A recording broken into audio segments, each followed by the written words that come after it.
저소득층, 중산층의 삶의 방식으로는 절대 자유로워질 수 없다. 안녕하세요. 마인드 하이킹 채널에 오신 것을 환영합니다. 오늘은 여러분과 함께 풍요로운 삶을 위한 인생 계획에 대해 이야기를 나눠보려고 합니다. 여러분은 인생에서 어떤 계획을 세우고 계신가요?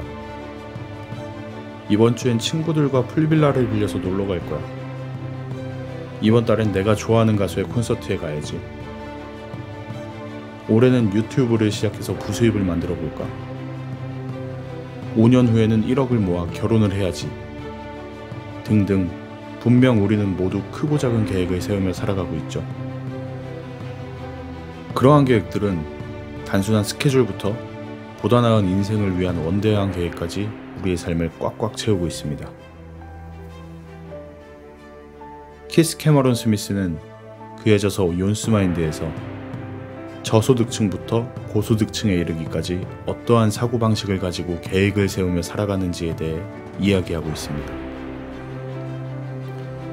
그리고 더 나아가 경제적으로 풍요로운 삶을 위해서는 어떤 방식으로 인생을 바라보고 계획을 세워야 하는지 간결하지만 확실하게 독자들에게 인사이트를 전하고 있습니다. 오늘은 키스 캐머런 스미스의 욘스마인드에서 이야기하는 인생 계획에 대해 탐구해 보겠습니다. 높이 나는 새는 멀리 본다. 저자는 소득 수준을 기준으로 사회를 구성하는 사람들을 5분류로 구분짓고 있습니다. 아주 가난한 초저소득층, 가난한 저소득층, 중산층, 부유한 고소득층, 아주 부유한 초고소득층. 이 5부류의 사람들이 설정하는 주요 목표 또한 3가지로 따로 분류하고 있는데요. 초저소득층과 저소득층은 생존을, 중산층은 편안한 삶을, 고소득층과 초고소득층은 경제적으로 자유로운 삶을 인생 주요 목표로 삼는다고 말합니다. 여기에서 본문의 내용을 조금 읽어보도록 할게요. 부를 축적하는 데 있어서 구하라 그러면 얻을 것이다 라는 속담은 참으로 맞는 얘기다. 만일 당신이 생존하기만을 원한다면 그렇게 될 것이다. 편안한 정도의 삶을 원한다면 그렇게 될 것이다. 그리고 당신이 경제적으로 자유로운 삶을 원한다면 그런 삶을 찾을 수 있을 것이다. 눈앞의 것이 아니라 멀리를 내다보는 장기적인 사고방식은 강력한 힘이 있다. 이 사고방식을 버릇처럼 몸에 익히게 되면 당신은 부자가 될 수 있다. 그렇다면 왜 장기적인 시선으로 삶을 바라봐야 할까요? 우리는 종종 즉각적인 만족을 추구하며 살아갑니다. 하지만 장기적인 시선으로 삶을 바라보는 것은 더 큰 목표를 이루기 위해 중요하다는 건 누구나 다 아실 거예요.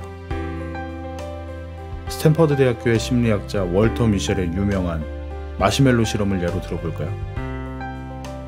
이 실험에서는 3세에서 5세 사이의 아이들이 마시멜로를 바로 먹느냐 아니면 15분 더 기다렸다가 2개의 마시멜로를 받느냐의 선택을 해야 했습니다. 실험을 마친 후 무려 30년간 이들을 추적 조사했는데요. 15년 후에 이 아이들을 다시 만나서 확인해 본 결과 15분을 참고 인내한 아이들이 상대적으로 학업 성취도, 사회적 능력, 스트레스 관리 등에서 더 높은 성과를 보였다고 합니다. 월터 미셸의 마시멜로 실험은 장기적인 시각과 자기 통제력이 미래의 성공과 어떻게 연결되는지를 명확하게 보여주는 하나의 연구입니다. 그리고 장기적인 시선은 투자의 영역에서도 중요하다고 생각을 하고 있어요. 워렌 버핏은 이런 이야기를 했습니다. 주식시장은 4848하는 사람들의 돈이 인내심을 가지고 장기적으로 투자하는 사람들에게 옮겨가도록 디자인되어 있다. 이 부분은 제가 너무 공감하는 내용인데요. 저 역시 수년째 보유 중인 주식의 수익률이 현재 400%에 육박하고 있습니다. 물론 미국 주식이나 그런 게 아니고 국내 주식이에요. 돌이켜보면 고비 때마다 흔들리고 사람들 이야기에 4848하며 트레이딩 관점으로 접근했다면 수익은 고사하고 원금마저 녹아내렸을 겁니다. 이처럼 자기 통제력, 즉 인내심을 가지고 장기적인 시선으로 인생을 바라본다면 분명 즉각적인 만족을 추구하는 삶의 방식보다는 미래의 확실한 성과를 확인하실 수 있을 거라고 저도 확신하고 있습니다. 먼 미래까지 생각하고 계획하라. 앞으로 10년 뒤에 당신의 삶이 어떤 모습이기를 원하는가? 지금도 늦지 않았다. 이제부터라도 자신이 바라는 삶이 무엇인지 곰곰이 생각하고 계획을 세워라. 장기적으로 생각하고 계획하는 것은 많은 인내심을 요구한다. 인내심은 백만장자의 삶, 아니 억만장자의 삶을 이루기 위한 큰 자산이다. 중산층 사람들 대부분은 조바심 내며 사는 경향이 강하다. 중산층 사람들은 순간순간의 만족을 원한다. 사실 나 역시 꽤 오랫동안 그들과 다를 바 없었다. 예전에 나는 무엇을 사고 싶을 때마다 신용카드로 그냥 질러버리고는 연체를 막기 위해 밥값을 줄이며 아등바등 살았다. 하지만 지금은 사고 싶은 게 있어도 참는다. 왜냐하면 나의 진정한 목표는 경제적으로 보다 자유로워지는 것이지 순간적인 만족이 아니기 때문이다. 고소득층과 초고소득층 사람들은 순간적인 만족에 혹하지 않고 기다릴 줄 아는 훈련이 되어 있다. 부자들은 지금 바로 이 순간 대부분의 사람들이 하는 것을 하지 않는다. 하지만 미래의 그들은 다른 사람들이 꿈도 꿀 수 없는 것을 얻게 된다. 초저소득층이나 저소득층, 그리고 중산층의 삶의 방식으로는 절대 자유로워질 수 없다. 고소득층과 초고소득층 사람들의 목표는 자신의 삶을 자신의 뜻대로 좌지우지할 수 있는 자유를 점점 더 확대하는 것이다. 초저소득층과 저소득층, 그리고 중산층 사람들은 자신의 삶에 대한 통제권을 다른 이들에게, 아이러니하지만 고소득층과 초고소득층 사람들에게 넘긴다. 부자들은 순간의 만족이나 편안함보다 궁극적인 경제적 자유를 더 중요시한다. 그렇게 함으로써 순간적 만족이나 편안함뿐만 아니라 경제적 자유까지 모두 다 얻을 수 있기 때문이다. 반면 중산층 사람들은 경제적인 자유보다 순간의 만족과 편안함을 더 중요시하기 때문에 경제적 속박에서 자유로워지지 못하고 아등바등 빠듯하게 살아갈 수밖에 없다. 여러분의 삶은 어떠신가요? 순간의 만족을 위해 소비하며 살아가는지, 풍요로운 미래를 위해 인내하며 살아가는지, 아니 내일 당장 무슨 일이 벌어질지도 모르는데 무슨 20년 30년 후를 대비를 해. 나는 오늘에 그냥 충실할 거야. 오늘, 지금, 이 순간은 지나가면 다시 돌아오지 않는다고. 이거 못 먹고 못 살 정도로 못 버는 것도 아니고 그 정도는 쓰면서 살아야지. 궁상 좀 떨지 마 좀. 제 주변만 보더라도 이런 분들이 정말 많이 계신데요. 이런 분들이 틀렸다고 이야기하는 게 아닙니다. 저마다 삶의 가치관과 우선순위가 다르기 때문에 무엇이 정답이라고 이야기할 수는 없습니다. 저분들의 이야기가 맞는 경우도 분명히 있고요.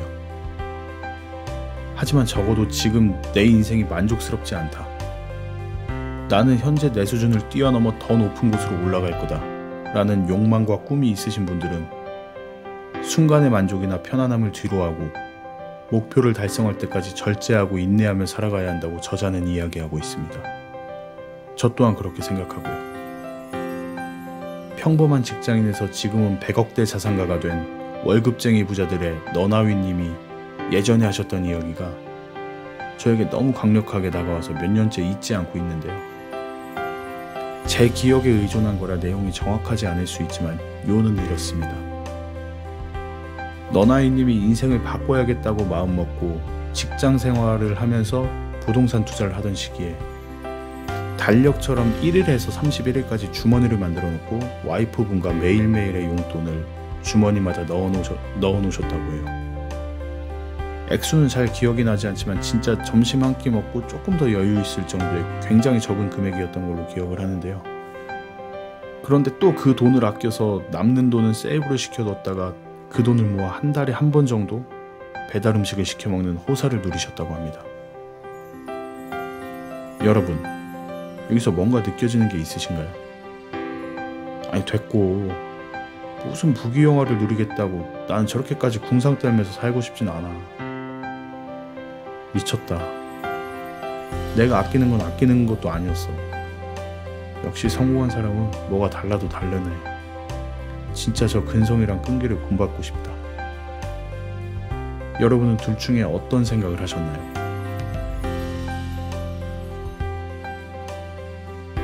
장기적인 목표를 세워라.